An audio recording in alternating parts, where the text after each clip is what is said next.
قال يا بني إني أرى في المنام أني أذبحك فانظر ماذا ترى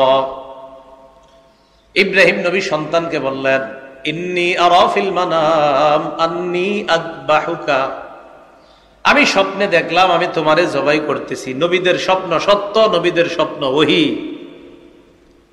আমি তোমাকে জবাই করব, বাস। ফানজুর মাযা তারা, তুমি চিন্তা করে দেখো তোমার কি অভিমত। এখানে মুফাসসিরিনে কেরামের একদল লিখেছেন ইব্রাহিম নবী সন্তানের অভিমত কেন চাইলেন? আল্লাহ হুকুম করছে বাস পালন করবে, এখানে সন্তানের অভিমত চাওয়ারই দরকার কি? হুকুম কার? হুকুম কার? তো আল্লাহর হুকুম পালনে আবার অভিমত কিসের? কথা বুঝছেন নি? সন্তানকে জবাই করতে বলছে আল্লাহ, বাস আল্লাহর হুকুম পালন করবে, এখানে অভিমত চাওয়া দরকার কি সন্তানের কাছে? মুফাসসিরিনে কেরাম খুব সুন্দর কথা লেখছে। ইব্রাহিম নবী সন্তানকে পরীক্ষা করতে চাইলেন কি? প্রথমে বুঝবেন ইসমাইল নবী জবাবে হা বলুক আর না বলুক, ইব্রাহিম নবী তো জবাই করবেনি। শুধু পরীক্ষা করতে চাইলেন দেখি আমার সন্তান আল্লাহর হুকুম পালনে কেমন আগ্রহী, এটা পরীক্ষা করতে চাইলেন। উনি হা বলুক আর না বলুক জবাই তো করবে, কারণ হুকুম কার? আল্লাহ। তো এই জন্য সন্তানকে বললেন তোমার কি অভিমত জানাও। সন্তান জবাব দিলেন ইয়া আবাতি ফাল মা তুমার। ক্বালা, ইসমাইল নবী বললেন ইয়া আবাতি ফাল মা তুমার, আব্বা আপনাকে যেই হুকুম করা হয়েছে, যে আদেশ করা হয়েছে আপনি পালন করেন। কিসের আবার আমার অভিমত? সাতাজিদুনি ইনশাআল্লাহু মিনাস সাবিরিন। আব্বা আল্লাহ চাহেন তো আপনি আমাকে ধৈর্যশীলদের অন্তর্ভুক্ত পাবেন, আমি ধৈর্যশীলতার পরিচয় দিব। আমাকে জবাই করবেন, আমি এমনটা না যে পালিয়ে যাব, আমিও যথেষ্ট সহযোগিতা করব, ধৈর্যের পরিচয় দিব। আপনি আল্লাহর হুকুম পালন করেন। ফালাম্মা আসলামা ওয়া তাল্লাহু লিল জাবিন,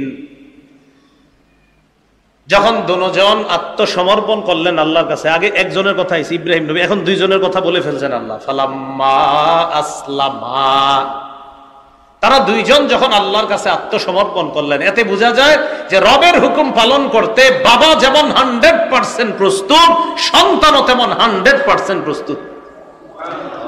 যে আব্বা আপনি জবাই করবেন, আপনিও যেমন আল্লাহর হুকুমে আমারে জবাই করবেন, যেমন আপনি পরিপূর্ণ তৈরি, আমিও আপনার এই জবাইয়ে সাড়া দিব, আমাকে জবাই করবেন, আমি জবাই হওয়ার জন্য পরিপূর্ণ প্রস্তুত। এই জন্য আল্লাহ বলছে আসলামা, দুজন আত্মসমর্পণ করছে, জি আল্লাহ রাজি আছি আমরা। ওয়া তাল্লাহু লিল জাবিন, ছুরি চালাইছে ইব্রাহিম আলাইহিস সালাতু ওয়াস সালাম, ছুরিও চালাইছে। ইব্রাহিম আলাইহিস সালাতু ওয়াস সালাম যখন ছুরি চালাইলেন, আল্লাহ পাক রব্বুল আলামিন ডাক দিলেন, ওয়ানাদাইনাহু আইয়া ইব্রাহিম ক্বাদ সাদ্দাকতার রুইয়া। আমি ইব্রাহিমকে ডাক দিয়ে বললাম, ইব্রাহিম তুমি যেই স্বপ্ন দেখেছো, এই স্বপ্ন তুমি সত্যে পরিণত করেছো। আমি শুধুমাত্র তোমার থেকে এই স্বপ্নের বাস্তবায়নটা দেখতে চেয়েছিলাম। আমি তোমার কাছে কোরবানি চেয়েছিলাম, তুমি তৈরি কিনা। আমি আল্লাহ শুধু দেখলাম তুমি আমার হুকুম পালন করার জন্য কতটা প্রস্তুত। তো আল্লাহ বলছেন সাদ্দাকতা, আমার হুকুম পালনে তুমি পরিপূর্ণ সত্যায়ন করেছো। স্বপ্নে যা দেখছো এটা তুমি সত্যায়ন করেছো, আমি আল্লাহ স্বীকৃতি দিলাম। তুমি তো চালাইছো, ছুরি চালাইছো। ইন্না কাযালিকা নাজিজিল মুহসিনিন, আল্লাহ বলে নেককার মানুষদেরকে আমি এমনি পরীক্ষা করি। এজন্য মনে রাখবেন আল্লাহ কোরবানি চান, কোরবানি নেন না। কি বলছি? নেন না, চায় আপনার থেকে তৈরি, আপনি তৈরি কিনা। বাস তৈরি হয়ে যখন পরিপূর্ণ রেডি, আল্লাহ ঠিক আছে যাও, আমি একটু দেখতে চাইছি, তখনই আল্লাহর পক্ষ থেকে সাহায্য আছে। বান্দা যখন পরিপূর্ণ তৈরি, না আল্লাহ আমি এটা করবই, ঠিক আছে আমার সাহায্য তোমার উপর আসবে। ইব্রাহিম নবী পরিপূর্ণ তৈরি, সন্তান জবাই করবে, আল্লাহ ঠিক আছে। ওয়াফাদাইনাহু বিযিবহিন আযীম, আমি আল্লাহ ইসমাইলের পরিবর্তে বড় একটা প্রাণী এর বিনিময়ে আমি আল্লাহ কোরবানির ব্যবস্থা করে দিয়েছি। বাস শুরু হয়ে গেল পশু কোরবানি করা। কি কোরবানি করা? পশু কোরবানির প্রচলন শুরু হয়ে গেল। তো জিলহজ মাসটা ইব্রাহিম নবীর মজবুত ঈমান আর ইব্রাহিম নবী আল্লাহর কাছে নিজের সঁপে দেওয়ার একটা উজ্জীবিত হওয়ার মাস হলো জিলহজ মাস।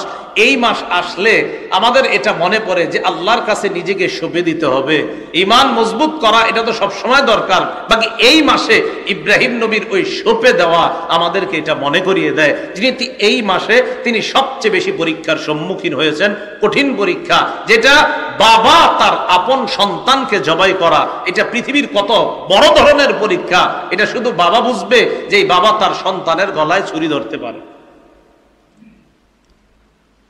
এরপর থেকে পশু জবাইয়ের প্রচলন শুরু হলো।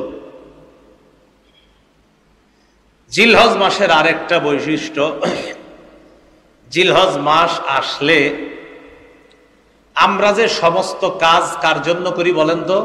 বলেন বলেন, কার জন্য? এটা তো সবসময় করতে হবে। বাকি জিলহজ মাস আমাদেরকে এটা বেশি মনে করায় দেয়, শোনো তুমি সব আল্লাহর জন্য করবা, এটা জিলহজ আমাদেরকে মনে করায়। যেমন হাজী সাহেবরা ইনশাআল্লাহ এবছর যারা হজ করবে, তো তারা কাবার সামনে দাঁড়াবে, দাঁড়িয়ে বলবে লাব্বাইক আল্লাহুম্মা লাব্বাইক লা শারীকা লাকা লাব্বাইক, লাব্বাইক আল্লাহ আমি হাজির, আল্লাহুম্মা হে আল্লাহ লাব্বাইক আমি হাজির, লা শারীকা লাকা লাব্বাইক আপনার কোনো অংশীদারিত্বের, ইন্নাল হামদা সমস্ত প্রশংসা, ওয়ান নি'মাতা সমস্ত নিয়ামত, লাকা আপনার, ওয়াল মুলকা সমস্ত রাজত্ব আপনার, লা শারীকা লাকা লাব্বাইক আল্লাহ আপনার কোনো অংশীদারিত্ব নাই, আপনার সাথে কোনো শরীক নাই, আমি আল্লাহ হাজির আছি এখানে। হাজী সাহেব জিলহজ মাসে আল্লাহর কাছে টাকা পয়সা জান মাল সব খরচ করে গিয়ে আল্লাহর কাছে বলতে, আল্লাহর কাছে এটা বলে 4 দিন পর 3 দিন পর্যন্ত আপনার কি পরিমাণ মেহনত করে দেখেন। এইভাবে আগে পরে এদিকে সেখানে এখানে মেহনত করতে করতে শুধু বুঝায় কোথায় শরীরে আপনার ময়লা লাগতেছে, বালু লাগতেছে, পা গরমে কি পরিমাণ গরমের মধ্যে হাঁটতেছে, কিন্তু হাজী বুঝাইতেছে আমার এই হাঁটা, আমার এই ওঠা, আমার এই বসা, কাবার সামনে আমার উপস্থিত হওয়া, আরাফায় যাওয়া, মুজদালিফায় যাওয়া, মিনায় যাওয়া, মাবুদ আমি সব তোমার জন্য করতেছি।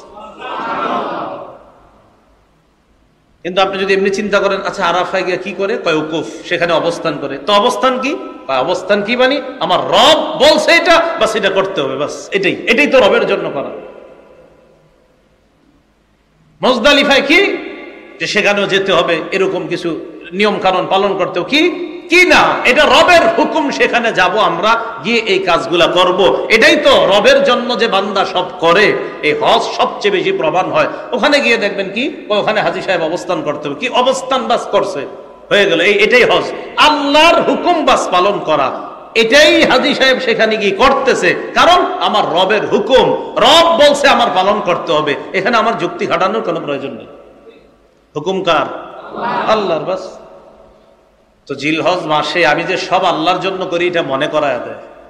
সূরা আলী ইমরানের 97 নম্বর আয়াতে আল্লাহ বলেন, ওয়ালিল্লাহি আলান নাসি হিজ্জুল বাইতি মান ইসতাতা ইলাইহি সাবিলা, যারা আল্লাহর ঘর পর্যন্ত যাওয়ার সামর্থ্য রাখে, এই পরিমাণ টাকা পয়সা যাদের কাছে আছে, তাদের জন্য ফরজ হয়ে যায় আল্লাহর ঘরে গিয়ে উপস্থিত হওয়া, এটা তাদের জন্য ফরজ হয়ে যায়। তো জিলহজ মাসে আল্লাহর জন্য হজ করা। জিলহজ মাসে কোরবানির দিন বান্দা যখন পশু জবাই করে তখন একটা দোয়া পড়ে। কি দোয়াটা? ইন্না সলাতি ওয়া নুসুকি ওয়া মাহইয়ায়া ওয়া মামাতি লিল্লাহি রাব্বিল আলামিন লা শারীকা লাহু ওয়া বিযালিকা উমিরতু ওয়া আনা মিনাল মুসলিমিন। এটা সূরা আনামের 162-163 নম্বর আয়াত আর কি। আল্লাহ বলেন, কুল নবী আপনি বলেন, ইন্না সলাতি আমার নামাজ, ওয়া নুসুকি আমার কুরবানি, আমার ইবাদত, ওয়া মাহইয়ায়া আমার জীবন, ওয়া মামাতি আমার মরণ, লিল্লাহ আল্লাহর জন্য। ইন্না সলাতি আমার নামাজ, ওয়া নুসুকি আমার কুরবানি, ওয়া মাহইয়ায়া, আমার জীবন, ওয়া মামাতি, আমার মরণ, লিল্লাহি রাব্বিল আলামিন, বিশ্ব জগতের রব আল্লাহর জন্য, লা শারীকা লা, তার কোনো শরীক নাই, ওয়া বিযালিকা উমিরতু, এই ব্যাপারে আমাকে আদেশ করা হয়েছে, ওয়া আনা মিনাল মুসলিমিন, আর আমি মুসলমানের অন্তর্ভুক্ত। মুসলমান মানে আত্মসমর্পণকারীদের অন্তর্ভুক্ত। আমি আল্লাহর কাছে আত্মসমর্পণ করে আল্লাহর জন্য পশু কোরবানি করি। জিলহজ মাস আমারে মনে করায় আমার নামাজ আল্লাহর, আমার যাকাত আল্লাহর, আমার হজ আল্লাহর, আমার কোরবানি আল্লাহর। তো অন্যান্য মাসে সবই তো আল্লাহর জন্য করি, বাকি জিলহজ মাস এটা বেশি স্মরণ করিয়ে দেয়, কারণ এই মাসে একটা ইবাদত করতে গিয়ে এমন একটা দোয়া আমরা পড়ি যে দোয়ার মধ্যে আছে আমার নামাজ আল্লাহর, আমার কোরবানি আল্লাহর, আমার জীবন আল্লাহর, আমার মরণ আল্লাহর। এটা জিলহজ মাসের 10 তারিখে কত হুজুররা এই দোয়াটা পড়বে, আপনারা যারা কোরবানি করবেন তারাও পড়বেন এটা। জিলহজ মাসে এই বিষয়টা আমাদেরকে আরেকটা মনে করায় যে আমার সমস্ত আমলের নিয়তটা যেন পরিশুদ্ধ হয়, এটা আমাকে জিলহজ মাস মনে করায়। কি শুদ্ধ হয় বলেন তো? বলে সবাই বলেন কি? নিয়তের সম্পর্ক কলবের সাথে। বলেন নিয়তের সম্পর্ক কোথায়? সূরা হজের মধ্যে আল্লাহ বলেন 38 নম্বর আয়াতে আল্লাহ বলেন, লা ইয়ানালাল্লাহু লুহুমুহা ওয়ালা দিমাউহা ওয়ালাকিন ইয়ানালুহুত তাকওয়া মিনকুম। লা ইয়ানালাল্লাহু লুহুমুহা, আল্লাহর কাছে পৌঁছে না লুহুমুহা, পশুর গোশত, ওয়ালা দিমাউহা, রক্ত পৌঁছে না, ওয়ালাকিন ইয়ানালুহুত তাকওয়া মিনকুম, তোমাদের মধ্যে কাদের তাকওয়া আছে এই তাকওয়া আল্লাহর কাছে পৌঁছে যায়। বলেন কোরবানি করি কার জন্য? গোশত খাই কারা? আমরা। বলেন কারা? কি আশ্চর্যের ব্যাপার, আল্লাহর জন্য পশু জবাই করলাম, যার জন্য পশু জবাই করলাম তিনি আমাদেরকে ওই পশুর গোশত দিয়ে মেহমানদারির ব্যবস্থা করে দিয়েছেন। পশু আল্লাহর জন্য করছি না জবাই, তো খাই তো আমরাই। আরে কারা খায়? এইটাই তো আল্লাহর অনুগ্রহ আমাদের প্রতি। যার জন্য জবাই করলাম তিনি আমাদেরকে এই খাদ্য দিয়ে দিচ্ছেন, নাও নাও তোমরা খাও, তোমাদের এই গোশত রক্ত তো আমার কাছে আসবে না, আমি দেখি তোমাদের তাকওয়া এইটা যদি আসে বাস তোমাদের কোরবানি কবুল হবে, এই খাওয়াও সব কবুল হয়ে যাবে। কিন্তু ওইটা যদি না আসে কোরবানিটাই কবুল হবে না। এই জন্য আমরা যারা কোরবানি করব 3টি মৌলিক কথা মনে রাখবো। বলেন কয়টি? 4টি। 4টি, 3টি না, বলেন 4টি। কয়টি? 1 নাম্বার বলেন পরিশুদ্ধ নিয়ত। বলেন পরিশুদ্ধ নিয়ত, হালাল টাকায় কোরবানি। 2 নাম্বার বলেন তো কি টাকায়? 3 নাম্বার বলেন শরীয়ত মোতাবেক কোরবানি। 4 নাম্বার রিয়া মুক্ত কোরবানি। মনে থাকবে নি?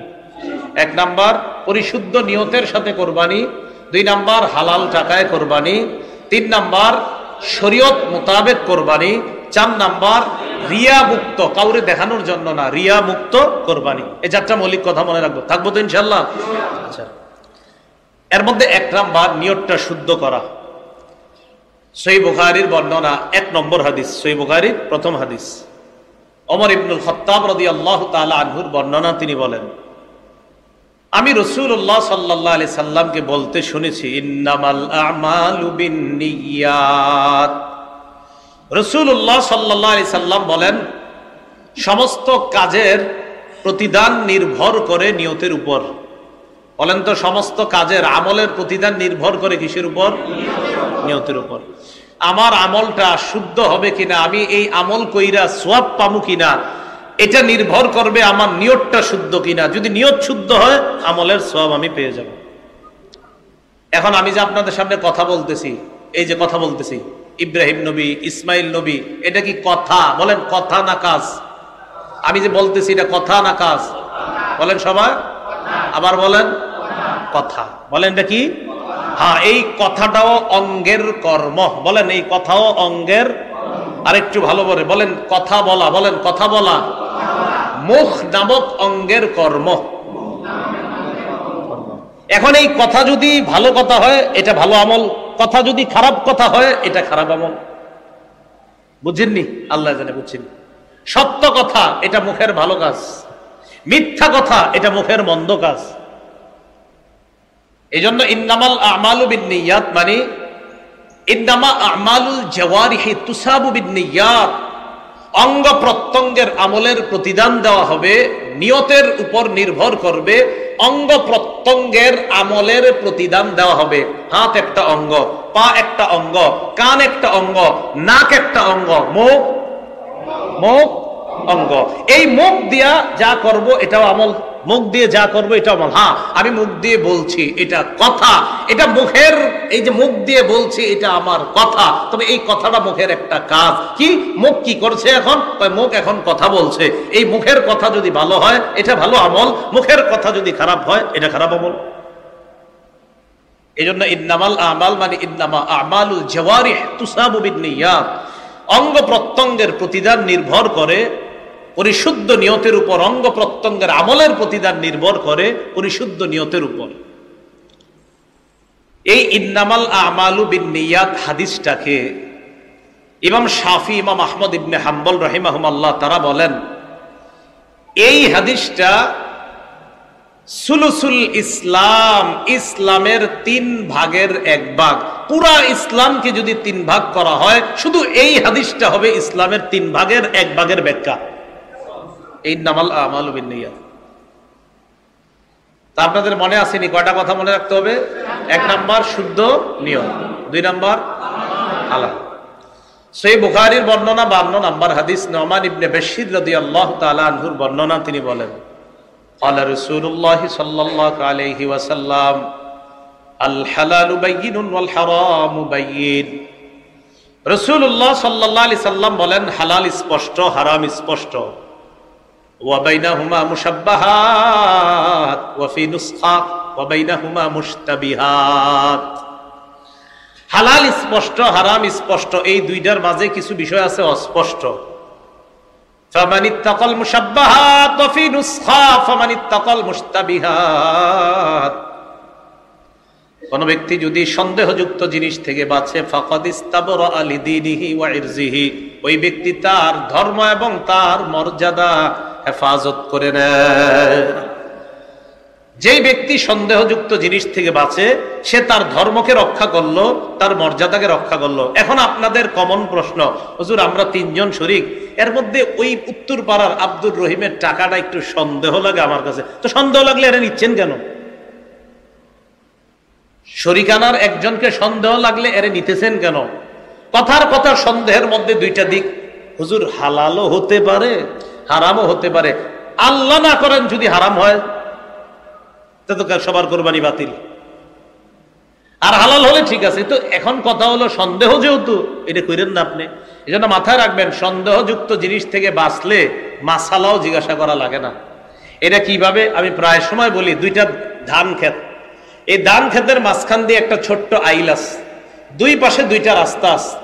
এই 2 রাস্তা দিয়ে আপনি সহজে রাস্তা পার হতে পারবেন, আবার ধান ক্ষেত 2টার মাঝখানে ছোট্ট আইল দিয়েও পার হতে পারবেন। আপনার উচিত হলো 2 পাশে 2টা বড় রাস্তা আছে, এগুলো দিয়ে চলে যাওয়া। আপনি এটা না কইরা ধান ক্ষেত 2টার মাঝখান দিয়ে ছোট্ট একটা আইল, যে আইল দিয়ে চলার সময় 2 পাশের ধান ক্ষেতের ধান আপনার জামার মধ্যে লাগে কিনা? আপনি ওই পাশে রাস্তায় উঠছেন গিয়ে, এখন আপনার জামায় 12, 13, 20টা ধান 2 ক্ষেত থেকে লেগে গেছে। এখন মাদ্রাসায় ফোন দিয়েছেন কুমিল্লা, ফোন দিয়ে মুফতি সাহেবকে জিজ্ঞাসা করলেন, হুজুর এরকম আমি আরেক 2 জনের ধান ক্ষেতের মাঝখান দিয়ে আসছি, আসার সময় আমার জামার মধ্যে কিছু ধান লেগে গেছে, এখন কি করা? তো যদিও মুফতি সাহেব ফতুয়া দিয়ে দিবে যে এটা তো তোমার অনিচ্ছায়, রাস্তা দিয়ে আসার সময় 2-4টা ধান লাগতেই পারে। এখন আমার কথা হইল, আপনি এই মাসালাটা দরকার হইল কেন? এটা কোন হ্যাঁ আপনার ইন্দে যেতে গেছে কি? আপনি মাঝখান দিয়ে যাওয়ার কারণেই তো এই মাসালার জন্য ফোন দেওয়া দরকার। এই জন্য আমি বলি, সন্দেহযুক্ত জিনিস থেকে যারা বাঁচে ওদের মাসালার দরকার হয় না জীবনে। হারাম তো আপনারা সবাই চিনেন, হারাম কোনটা, হালাল কোনটা মাশাআল্লাহ কম বেশি সবাই জানে। কিন্তু সন্দেহযুক্ত জিনিসগুলা মানুষ যখন করে, তখন এই ফোন দেয় কুমিল্লা মাদ্রাসা, বিভিন্ন মাদ্রাসা, হুজুর একটু ঝামেলা, কি এই বিষয়টা একটু খটকা, কি করতে পারি? তো আমার কথা হলো, আপনি যেটা সন্দেহ এটা গেলেন কেন? 2 পাশে 2টা সুন্দর রাস্তা থুয়া মাঝখান দিয়ে আপনারা হাঁটতে গেছে, কি এটা কোন? 2-4টা ধান যদিও লাগলে আপনি মাফ, মুফতি সাহেবরা ফতোয়া দিবে, এটা সমস্যা নাই। কিন্তু আমার কথা হলো, মাসালাটার দরকার হইল কেন? ইন্দে কেন হাঁটলেন সেটা বলেন। এই জন্য রাসূলুল্লাহ সাল্লাল্লাহু আলাইহি সাল্লাম বলেন, সন্দেহযুক্ত জিনিস থেকে বাঁচলে সে তার ধর্ম, তার মর্যাদা রক্ষা করলো। আল্লাহ বুঝার তৌফিক দান করেন। তো হারাম টাকায় কোনো শরীককে তো নিবিনি না কোরবানিতে, কিন্তু সন্দেহ যদি থাকে, আমি বলবো সন্দেহ থাকলে তার থেকেও দূরে থাকেন। আর আপনাদের উচিত হলো, যদি পারেন, সামর্থ্য থাকলে একা দেন। একা দিলে, হালালটা দিলে আপনারটাই দিছেন, হারামটা দিলে আপনি দিছেন। হ্যাঁ, ঝামেলা নাই, আপনি জানেন কি দিছেন না দিছেন। শরিকানা যখন নিবেন, নিলে বুঝে শুনে। এই জন্য আপন 3 ভাই, আপন 4 ভাই, আপন 2 ভাই দিলে এটা খুব ভালো। কারণ আপন 3 ভাই যখন একসাথে দেয় কোরবানি, 3 ভাই জানে আমরা 3 ভাই কি কামাই করি না করি, তখন তাদের মাঝে এই সন্দেহগুলা কাজ করে কম, হারামের বিষয়টা, এই ঝামেলাটা কম আসে। কিন্তু যখনই আপনি অন্য কাউকে নিতে যাবেন, তখন এলাকার 5-6 জন বলবে, কিরে কারে নিলি কোরবানিতে, কেন জানোস না ওর সমস্যা আছে? এই তো আপনার ভিতরে শুরু হয়ে গেল ঝামেলা, হয় কিনা বলেন বিষয়গুলা? তো এই জন্য সন্দেহ যেখানে আছে, এখান থেকে আমরা বেঁচে থাকবো। আল্লাহ কথাগুলা বুঝার তৌফিক দান করেন।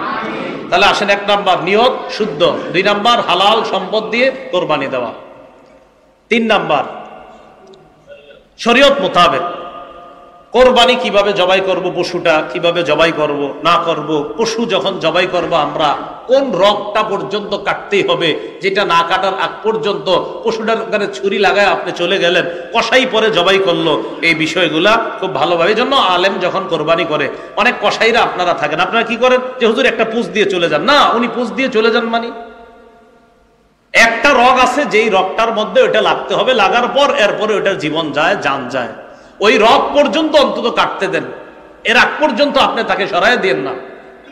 আমি কিন্তু জবাই করি না, আমার বলতেছি না, যারা করে জবাই, এটা করা উচিত। অনেক আগে 10-12 বছর আগে 1টা বা 2টা পশু জবাই করছিলাম, জবাই করার সুযোগ হয় না বা কোনো কারণে করি না।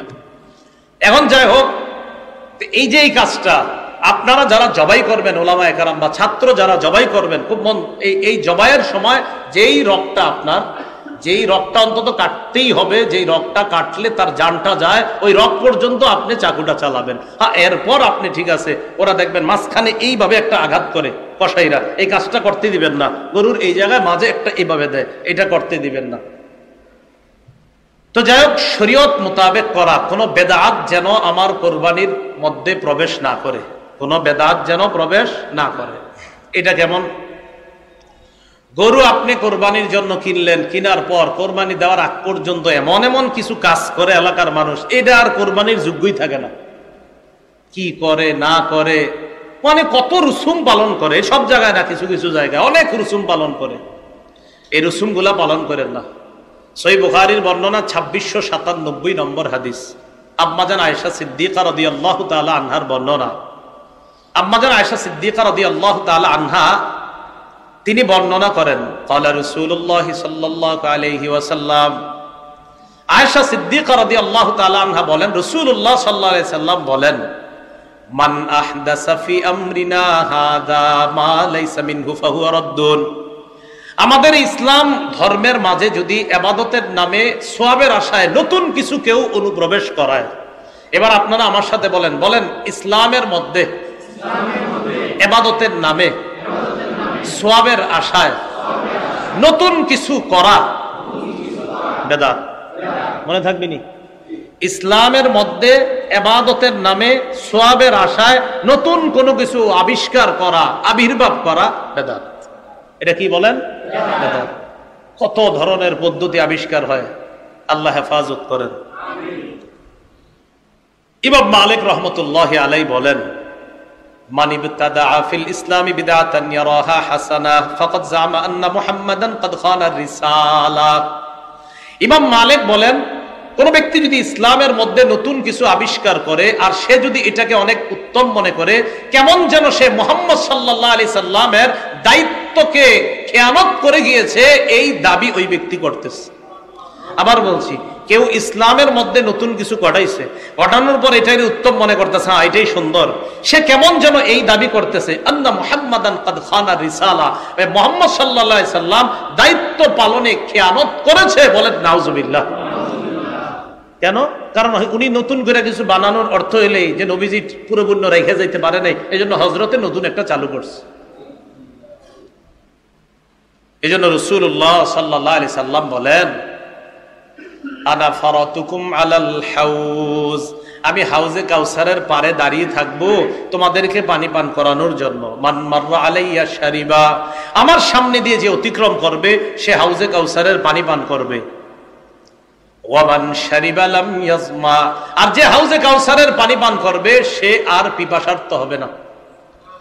তাহলে নিয়ম কি জানলাম? হাউজে কাউসারের সামনে দিয়ে যে যাবে সেই পানি পান করবে, আর যে পানি পান করবে সে জান্নাতে যাওয়ার আগে আর পিপাসা লাগবে না, কিয়ামতের মাঠে কষ্ট হবে না।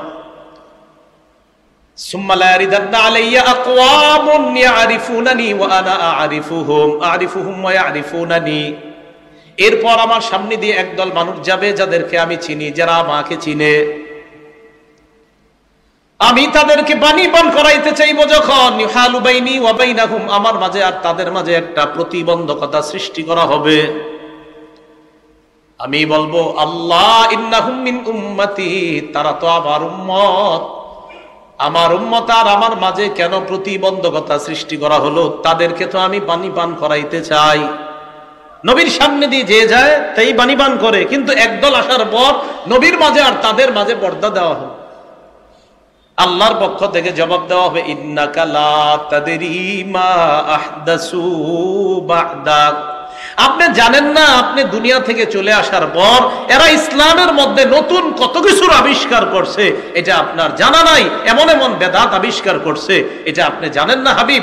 নবী তখন বলবে, সুহকান সুহকান লিমান গায়্যারা দীনি লিমান বাদদালা দীনি, দূর হও আমার সামনে থেকে, দূর হও আমার সামনে থেকে। আমার শরীয়ত, আমি রেখে আসলাম যে শরীয়ত, এই শরীয়ত যে পরিবর্তন করছে সে আমার সামনে থাকা দরকার নাই। পানি পান করানো তো দূরের কথা, রাসূল বলবে দূর হও, কিসের পানি পান? মনে রাখবেন, বেদাতীদের সবচেয়ে বড় দলিল জাল, আর যত কিছু জাল বর্ণনা, সবচেয়ে বড় দলিল দেয় জাল বর্ণনা দিয়ে। কি বর্ণনা দিয়ে? যত জাল বর্ণনা আছে এইগুলার দলিল হিসেবে পেশ করে বিভিন্ন রুসুমাত আবিষ্কার করে। আমি কিন্তু কোনো রুসুমাতের নাম বলি নাই, বলি নাই, কিন্তু খালি বলছি যে যারা বেদাত আবিষ্কার করে তাদের প্রধান দলিল থাকে জাল। কি দলিল থাকে? জাল। এখন দেখেন এই কথা ওই ব্যক্তি তার গায়ে নিবে যে জাল বর্ণনা করে, বুঝেন নাই? আমার এই কথাটা ওই ব্যক্তি তার গায়ে নিবে যে জাল বর্ণনা করে, আর যে জাল বর্ণনা করে না তিনি গায়ে নিবে না। তো দেখবেন আমি যে বক্তব্যটা দিলাম এই জায়গাটা, যে বেদাতি যারা নতুন বেদাত চালু করে এদের মূল দলিল হয় জাল বর্ণনা। এরা বলবে হ্যাঁ সে কিভাবে বললো, আরে আমি কি আপনারে বলছি কেন, আপনি কি জাল বলেন? যদি কয় হ্যাঁ তাহলে তো আপনাকেই বলছি, যদি বলেন না তো আপনাকে বলি নাই। আমি মাথায় রাখবেন কথা। আমি বললাম জাল প্রধান দলিল হয়, বেদাতীদের প্রধান দলিল হয় যত জাল বর্ণনা। এবং আমি কিছু কিতাব বলে দিতে পারবো, এই কিতাবগুলো পড়ে পড়ে এই জাল বর্ণনাগুলা দেয়। এর মধ্যে একটা জাল বর্ণনার অনেকগুলা জাল বর্ণনা, একদম জাল বর্ণনায় ভরা জাল বর্ণনা এমন কিছু কিতাব আছে। এর মধ্যে একটা বড় কিতাব আছে নাম নি'মাতুল কুবরা, এত জাল বর্ণনা এটার মধ্যে। এমন বলতে পারেন হ্যাঁ আপনি এটা বললেন, আপনি কি জাল বলেন? যদি বলেন হ্যাঁ তো আপনারই বলছি, যদি বলেন না তো আপনাকে বলি নেই। এটা আমার কথা সবসময় মনে রাখবেন, আমি কখনো কাউকে বলি না যে এটা আপনাকে। আমি বলি, বলার পর সেটা যদি আপনি করে থাকেন তা আপনি শুধরে যান, যদি না করে থাকেন সেটা তো আপনার জন্য এ ওয়াজ না। কি ঠিক বলেন? যে কথাটা বলছি এটা ঠিক, ঠিক আছে না? কথাটা বুঝে ঠিক বলছেন? হ্যাঁ। তাহলে বেদাতের বড় দলিল হয় জাল। বেদাতের বড় দলিল হয় কি? যত জাল বর্ণনা আছে এগুলা দলিল হিসাবে দাঁড় করাবে, এরপরে বলবে। আল্লাহ আমাদেরকে হেফাজত করেন। কোরবানির ক্ষেত্রে মৌলিক 4 কথা, এর মধ্যে 1 নাম্বার নিয়ত শুদ্ধ, 2 নাম্বার, 3 নাম্বার মানে বেদাত মুক্ত ভাবে কোরবানি করা, 4 নাম্বার কি? রিয়া। কি রিয়া ছাড়া, মানে লোক দেখানো ছাড়া কোরবানি করা। আচ্ছা পুরাটা বলবেন, রিয়া কি? রিয়া ছাড়া করা। তিরমিজি শরীফের বর্ণনা 2382 নম্বর হাদিস, 2382 নম্বর হাদিস, উকবা ইবনে আমির থেকে বর্ণনা। তিনি বলেন আন্না শুফাই আল আসবাহি দাখাল আল মাদিনা, বিখ্যাত তাবি শুফাই আল আসবাহি মদিনায় আসছে।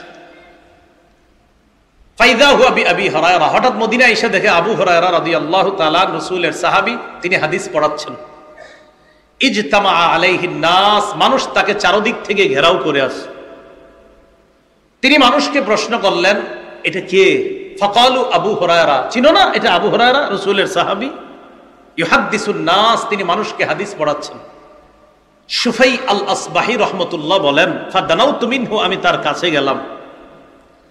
তার কাছে গিয়ে কআদতু বাইনা ইয়াদাইহি, কাছাকাছি বসলাম। ফালাম্মা সাকাতা ওয়া খালা, হাদিস পড়ানো যখন শেষ করলেন এবং যখন তিনি একাকী হলেন, আমি তার কাছে গেলাম, গিয়ে বললাম, আপনার একটা কথা বলতে আসছে। আবু হুরায়রা রাদিয়াল্লাহু তাআলা আনহু বললেন, কি কথা বলো? তো বললেন, আনশুদুকা বিহাক্কিন ওয়া বিহাক্কিন লাম্মা হাদ্দাসতানি হাদিসান আর রাসূলিল্লাহি সাল্লাল্লাহু আলাইহি সাল্লাম, হাদিসান সামি'তাহু মির রাসূলিল্লাহি সাল্লাল্লাহু আলাইহি সাল্লাম, আকালতাহু ওয়া আলিমতাহু। আপনাকে আমি শপথ দিয়ে একটা কথা বলি, আপনি আমারে এমন একটা হাদিস শোনান যে হাদিসটা নবীর থেকে শুনছেন, বুঝছেন, জানছেন। কি সুন্দর কথা, যে হাদিসটা নিজে বুঝছেন, জানছেন, ভালোভাবে শুনছেন, এমন একটা হাদিস শোনান। আবু হুরায়রা রাদিয়াল্লাহু তাআলা আনহু বললেন, আফআলু, তুমি যেটা বলছো আমি এটা করছি, এখন দাঁড়াও। লা উহাদ্দিসান্নাকা হাদিসান হাদাসানিহি রাসূলুল্লাহ সাল্লাল্লাহু আলাইহি ওয়াসাল্লাম, আমি তোমাকে এখন রাসূলের একটা হাদিস শোনাবো, যে হাদিসটা নবী আমাকে শুনিয়েছেন, এমন একটা হাদিস আমি তোমাকে শোনাবো। এই কথা বইলে কি হয়েছে জানেন? সুম্মা নাশাগা আবু হুরায়রা তানাশগা, আবু হুরায়রা রাদিয়াল্লাহু তাআলা এটা বইলে বেহুশ হয়ে গেছে। হাদিস বলছিনি, বলে নাই, বলছে শোনামু, এটা বইলে বেহুশ হয়ে গেছে। ফালাম্মা আফাকা, ওনার যখন হুশ ফিরে আসছে, হুশ ফিরে আসার পর তখন তিনি আবার বললেন, আফআলু লা উহাদ্দিসান্নাকা হাদিসান হাদাসানিহি রাসূলুল্লাহ সাল্লাল্লাহু আলাইহি ওয়াসাল্লাম ফি হাযাল বাইত মা মা'না আহাদুন গায়রি ওয়া গায়রুহু, আমি তোমাকে এমন একটা হাদিস বলবো যে হাদিসটা নবী আমাকে এই ঘরে শুনিয়েছে, আমি আর নবী ছাড়া এই ঘরে তখন কেউ ছিল না, এমন একটা হাদিস আমারে বলছে, ওই হাদিসটা আমি এখন তোমাকে শোনাবো। তাহলে হাদিসটা গুরুত্বপূর্ণ। এটা বইলে আবার বেহুশ হয়ে গেছে। হাদিস শোনাইছিনি? শোনাইনি। ফালাম্মা আফাকা, আবার যখন হুশ ফিরে আসছে, ফাকালা আবু হুরায়রা রাদিয়াল্লাহু তাআলা আনহু, আবু হুরায়রা রাদিয়াল্লাহু তাআলা আনহু বললেন, লা উহাদ্দিসান্নাকা হাদিসান হাদাসানিহি রাসূলুল্লাহ সাল্লাল্লাহু আলাইহি ওয়াসাল্লাম আনা ওয়া হুয়া ফি হাযাল বাইত মা মা'না আহাদুন গায়রি ওয়া গায়রুহু, আমি তোমাকে এমন একটা হাদিস শোনাবো যে হাদিসটা আল্লাহ নবী আমাকে এই ঘরের মধ্যে বলছে, আমি আর নবী ছাড়া কেউ ছিল না। সুম্মা নাশাগা আবু হুরায়রা তানাশগাতান উখরা, আবার বেহুশ হয়ে গেছে। কয়বার? ফালাম্মা আফাকা, আবার হুশ ফিরে আসছে। হুশ ফিরে আসার পর সুফাই আল আসবাহি বললেন, হাদিসনি হাদিসা, এমন একটা হাদিস বলেন যে হাদিসটা আপনি শুনেছেন, বুঝেছেন, জেনেছেন। আবু হুরায়রা বললেন, লা উহাদ্দিসান্নাকা হাদিসান হাদাসানিহি রাসূলুল্লাহ সাল্লাল্লাহু আলাইহি ওয়াসাল্লাম ফি হাযাল বাইতি ফি মাকামি হাযা, এই ঘরে এই স্থানে নবী আমারে হাদিসটা বলছে, এখনই তোমাকে শোনাবো। এটা বইলে আবার বেহুশ হয়ে গেছে। আবার হলো চারবার। বোঝা যাচ্ছে গুরুত্বপূর্ণ কথা, এই জন্য বেহুশ হয়ে যেতেছে। এরপর ওনার হুশ ফিরে আসার পর ওই বর্ণনা, মানে যিনি হাদিস শুনতে চাইতেছে তিনি বলেন, সুম্মা মালা খাররান আলা ওয়াজহিহি, এবার আবু হুরায়রা রাদিয়াল্লাহু তাআলা এইভাবে চেহারার উপর এইভাবে আপনি বেহুশ হয়ে পুরো যাবে, আমি কি করলাম, তাড়াতাড়ি গিয়ে ধরলাম, ধৈর্য আমার সাথে ট্যাক লাগায় বসায় রাখছি, বসায় বললাম, আমার মেহেরবানি করে হাদিসটা শোনান, আপনি বারবার বেহুশ হচ্ছেন কেন, এটা কি হাদিস? তখন আবু হুরায়রা রাদিয়াল্লাহু তাআলা আনহু বললেন যে আল্লাহ পাক রব্বুল আলামিন যখন কিয়ামতের ময়দান কায়েম করবেন, বান্দাদের বিচার ব্যবস্থা যখন আল্লাহ শুরু করবেন, আউয়ালু মাইয়াদউ বিহি, সর্বপ্রথম আল্লাহ ডাকবেন এমন তিন ব্যক্তি, ডাকবে তো অনেক, এমন তিন ব্যক্তি, এর মধ্যে একজন রাজুলুন জামাআল কুরআন, যে ব্যক্তি কোরআন জমা করেছে, মানে আলেম হয়েছে, তাকে ডাকবে প্রথম। দুই নাম্বার, ওয়া রাজুলুন সাহিবুল মাল, টাকা পয়সাওয়ালা, দান করছে দুনিয়াতে, ডাকবে। ওয়ারাজুলুন কুতিলা ফি সাবিলিল্লাহ, আরেক ব্যক্তি যে আল্লাহর রাস্তায় শহীদ হয়েছে এমন তিনজনকে ডাকবেন। ডাকার পর আলেমকে আল্লাহ বলবেন, আমি তোমাকে ওই জিনিস শিক্ষা দিলাম, আল্লামতুকা আলা মা আনজালতু আলা রাসূলি, আল্লামতুকা মা আনজালতু আলা রাসূলি, আমি আমার নবীর উপর যা নাজিল করলাম এই বিদ্যা আমি তোমাকে শিক্ষা দিলাম। ফামাদা আমিলতা ফিমা উল্লিমতা, যা জানছো জানা অনুযায়ী কেমন আমল করলা? জবাব দিবে, আকুমু বিহি আনা আল-লাইলি ওয়া আনা আন-নাহার, সকাল সন্ধ্যা আমল করছি। আল্লাহ আল্লাহ বলবে, না, মিথ্যা কথা, কাযাবতা, তুমি মিথ্যা বলছো। তুমি কি বলছো? মিথ্যা বলছো। লিউকাল, তোমারে যেন বলা হয়, ইন্নাহু কারিউন, অমুকে বড় কারি, অমুকে বড় আল্লামা, অমুকে বড় আলেম, অমুকে বড় শেখুল হাদিস, অমুকে বড় মুফতি, অমুকে বড় মুহাদ্দিস, তুমি এই কারণে ইলম শিখছো। এটা আল্লাহ বলার পর ওয়াতাকুলু লাহুল মালাইকা কাযাবতা, আল্লাহ তাকে বলছে তুমি মিথ্যা বলছো। ফেরেশতারা আল্লাহর কথা সমর্থন করে ওই বান্দারে বলবে, হ্যাঁ তুমি মিথ্যা বলছো। প্রথমে আল্লাহ বলবে তুমি মিথ্যা বলছো, ফেরেশতারা বলবে হ্যাঁ মিথ্যাবাদী তুমি। এই কথা বলার পর অন্য বর্ণনা আসছে, আসহিবা আলা ওয়াজহিহি, মাথাটা নিচে পাগুলা উপরের দিকে দিয়ে হেঁচড়াইতে হেঁচড়াইতে জাহান্নামে ফেলা। যাও, তুমি কি কারণে ইলম শিখছো? এক নাম্বার রিয়া, দেখানোর জন্য শিখছে। দুই নাম্বার সম্পদ ওয়ালারে ডাকবে। কেন নাম? সম্পদ ওয়ালারে ডেকে বলবে, তোমারে সম্পদ দিয়েছিলাম আমি, কি করছো? আলাম ওয়াসি আলাইকা, আমি কি তোমাকে সম্পদশালী করি নাই? সে বলবে, বালা ইয়া রব, আল্লাহ সম্পদ দিয়েছেন, তো কি করছো? জবাব দিবে, আসিল রাহিম, আমি রক্তের সম্পর্ক রক্ষা করেছি। ও আস্তা সদকাকু, আল্লাহ আমি সদকা করতে, অনাথ সদকা করতাম। আল্লাহ বলবে মিথ্যা কথা। লিউকাল ইন্নাহু জাওয়াদ, ফুলানুন জাওয়াদ, যেন তোমারে বলা হয় অমুকে বড় দাতা, এই জন্য তুমি দান করতা। না হয় তুমি 5 জনরে যাকাতের 5টা লুঙ্গি দিয়ে ছবি তুলে ফেসবুকে কেন দিছিলা বলো? 5 জন মহিলারে 5টা শাড়ি দিয়ে তুমি ফেসবুকে ছবি দিছো, তো তোমার নিয়ত কি? তুমি তো এটাই নিয়ত তোমার, তোমারে মানুষ বড় দাতা বলবে। হ্যাঁ,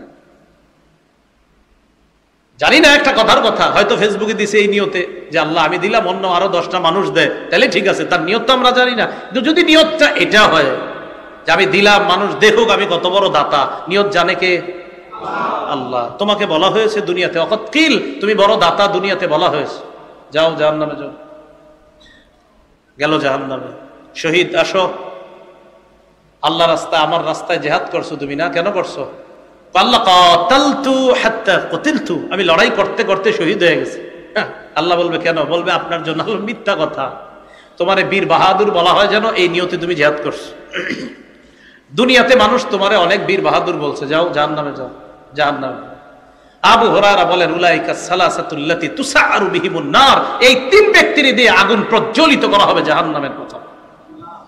কেন বলেন তো? ইলম শিখছে, জিহাদ করছে, আল্লাহর জন্য না দেখানোর জন্য? হ্যাঁ। 4 নাম্বার কোরবানি, এটা ইবাদত, এই ইবাদত আল্লাহর জন্য করা, দেখানোর জন্য না করা। তাহলে বলেন তো, 1 নাম্বার নিয়ত শুদ্ধ করা, 2 নাম্বার হালাল মাল দিয়ে কোরবানি করা, 3 নাম্বার বেদআত মুক্ত ভাবে শরীয়ত মোতাবেক কোরবানি করা, 4 নাম্বার রিয়া মুক্ত, মানুষকে দেখানোর জন্য না, আমার রবকে খুশি করার জন্য কোরবানি করা। এই গরুর গোশতটা মনে হয় মজা হবে, না না আমগোটা একটু মজা বেশি হয়েছে, কম হয়েছে, এগুলা বললেন না আল্লাহর রাস্তায়। আবার হিসাব করে যে এটা বাজারে বেচলে কত টাকার গোস্ত বেচা যাইতো দেখি, তো হিসাব করে দেখে, আহা কিনলাম 1 লাখ দিয়া, গোস্ত তো 80,000 টাকার বেচা হবে, হইতো, তার মানে কি 20,000 টাকা লস খাইলাম। আরে আশ্চর্য তো, আপনি এগুলো কি করেন? কোরবানি তো আপনি আল্লাহর জন্য করতেছেন, এত ফিকির কেন এটার মধ্যে? বিশাল বড় কিছু করতে হবে কেন? খাসি একটা কিনেন, জবাই করেন, শেষ, খালাস, কোরবানি আল্লাহর জন্য হয়ে গেছে। বলেন, সবাই বলেন, কোরবানি কার জন্য? আল্লাহ কিছু যদি খাইতে দেয় খাবো, আল্লাহ তৌফিকে রিজিকে রাখলে খাবো, রিজিকে না রাখলে খাবো না। আমার মাকসাদ, আমি পশু জবাই করছি আল্লাহর জন্য, রিজিকে থাকলে খাবো ইনশাআল্লাহ। এটা খাওয়ার আগেও তো মরে যেতে পারি, আমি কোরবানি দেওয়ার একটু পরেও মরতে পারি গোস্ত খাওয়ার আগে। আমার মাকসাদ গোস্ত খাওয়া ছিল না, আমার রব মায়া করে গোস্ত আমারে খাওয়ায়। তাহলে কোরবানির উদ্দেশ্য আল্লাহরে খুশি করা। হারাম মাল এটা যেন শরীক না হয়, হারাম টাকার অংশীদার তাদের থেকে খুব সতর্কতা অবলম্বন করা। 8টা পর্যন্ত থাকার কথা ছিল, 12 মিনিট বেশি হয়েছে। আল্লাহ পাক রব্বুল আলামিন আমাদের সকলকে যে কথাগুলা শুনলাম বললাম এই কথাগুলোর উপর আমরা সকলে যেন আমল করতে পারি, আল্লাহ তৌফিক দান করেন।